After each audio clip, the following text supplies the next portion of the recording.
Hello दोस्तों। आपने अक्सर देखा होगा कि हमारी स्किन पर कुछ टैग्स बनने लगते हैं जिनको हम बोलते हैं एक्रोकॉर्डॉन्स या फिर स्किन टैग्स। वो कुछ इस तरीके के दिखते हैं।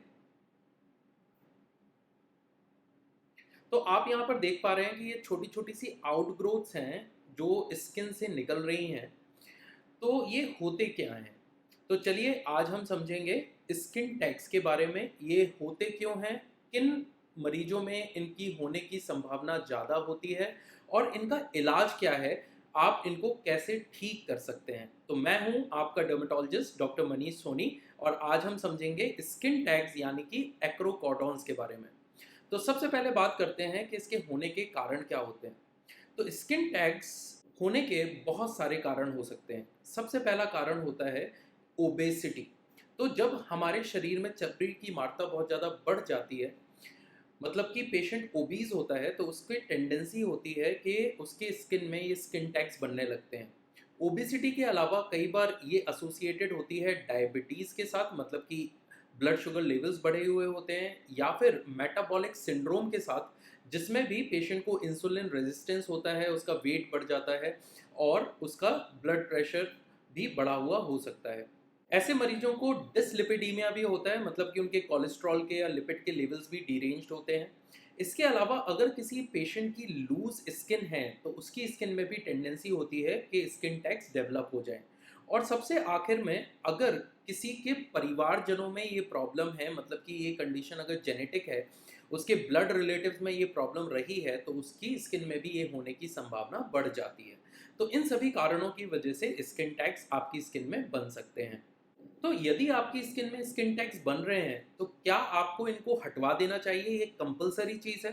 तो पहली चीज़ ये समझिए कि ये एक बिनाइन कंडीशन है। बिनाइन कंडीशन का मतलब ये होता है कि ये कभी भी कोई गंभीर बीमारी का रूप नहीं लेता।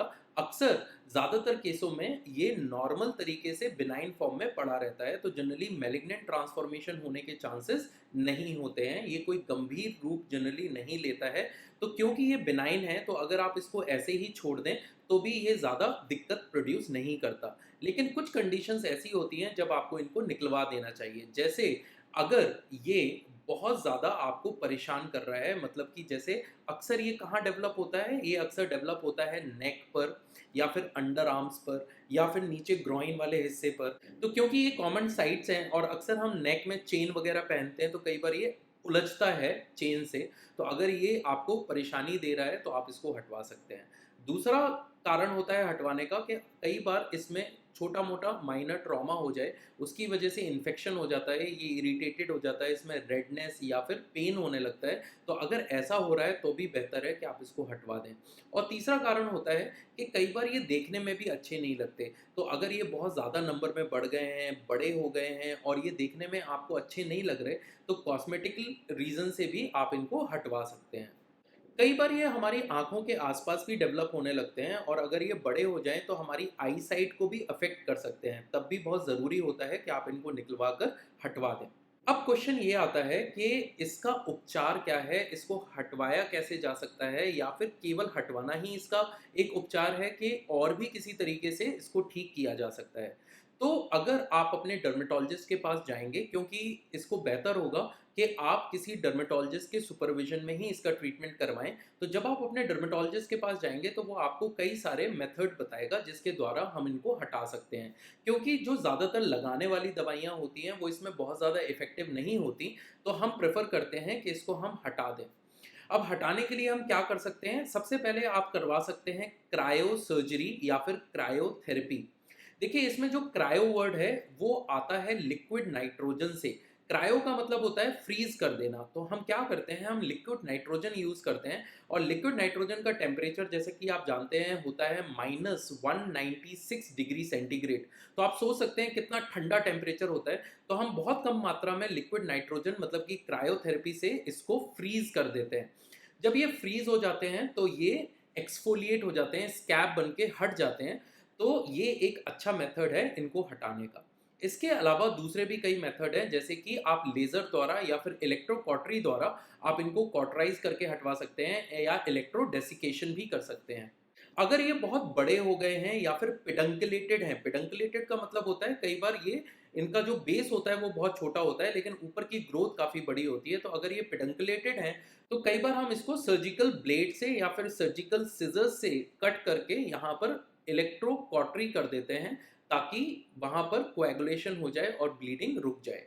तो इस तरीके से ये काफ़ी सारे मेथड हैं जिनके द्वारा आप इनको हटवा सकते हैं अपने डर्मेटोलॉजिस्ट से।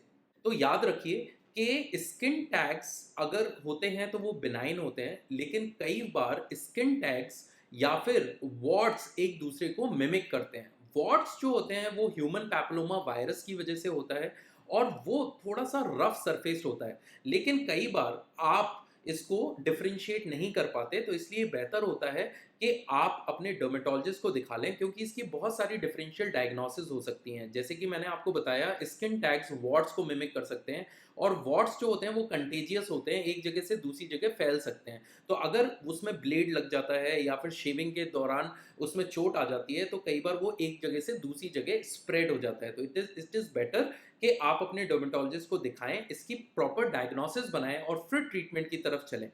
एक दूसरा कारण ये भी है कि डर्मेटोलॉजिस्ट के पास आपको क्यों विजिट करना चाहिए, क्योंकि it gives you a peace of mind. क्योंकि आपको पता होता है कि हाँ, मेरी डायग्नोसिस स्किन टैग ही है, और क्योंकि स्किन टैग्स बिनाइन होते हैं तो वो एक आपको पीस ऑफ माइंड देता है। लेकिन कई बार कोई दूसरे लीशंस भी स्किन टैग जैसे दिख सकते हैं और आप उसको स्किन टैग समझकर उसको ट्रीट नहीं कराते या खुद से ही ट्रीटमेंट कर लेते हैं, और आगे चलकर वो एक गंभीर बीमारी का रूप ले लेता है। तो इट इज़ बेटर कि आप एक क्वालिफाइड डर्मेटोलॉजिस्ट के पास जाकर इनको हटवाएं और इसका प्रॉपर ट्रीटमेंट लें।